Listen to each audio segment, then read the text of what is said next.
Չէ, նոր եմ միացել, ես հանդիսանում եմ RRR հանքային ջրերի գործարանի իրավաբանը եւ մենք որոշել ենք, որ այս փուլից միանանք, որովհետեւ անկեղծ ասած հույս ունենք, որ Սահմանադրական դատարանի որոշումից հետո դիրքորոշում բոլորովին այլ կլինի, առնվազն գոնե դատախազությունը պետքա հայցից հրաժարվի կամ դատարանը չբավարարի այդ միջնորդությունը։ Դրա համար, քանի որ այլ ընթացք ստացավ, մենք որոշեցինք ներգրավել այս փուլում։ Համատեղելու արդյունքում կարծում եք, որ կհաջողվի հասնել։ Կարծում եմ, որ կհաջողենք, այո։ Ես ուղղակի միանալով իմ գործընկերոջ բոլոր ասածներին ու ուզում եմ երկու նկատառում այստեղ շեշտադրել, նայեք, տեսեք, դատախազությունը անդադ խոսում է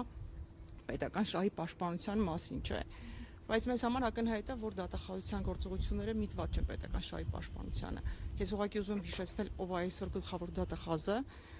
այսօր գլխավոր դատախազը նախքան գլխավոր դատախազ դառնալը եղել է վարչապետի օգնականը, չէ, եւ խորհրդական, եթե չեմ սխալվում, եւ խորհրդական եղած ժամանակահատվածում մենք ականատես եղանք բավականին սկանդալային իրավիճակներին, երբ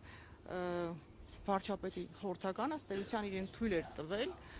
խմբագրումներ մտցնել Հայրապետյանի ընտանիքի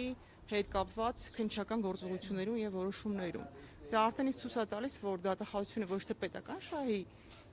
նպատակը հետապնդում, այլ ուղղակի անձնական շահ ունեն այստեղ գործը տանելու առաջ։ Հակառակ պարագայում Սահմանադրական դատարանի որոշումից հետո ողջամիտ էր, որ իրենք պետք է դիմում ներկայացնեն եւ հայցից հրաժարվեին։ Հասկանալի է, տեսակետը շնորհակալ։ Հարգելի հետևողներ, հիշեցնեմ Հայաստանի Հանրապետության հեղափոխության դատարանի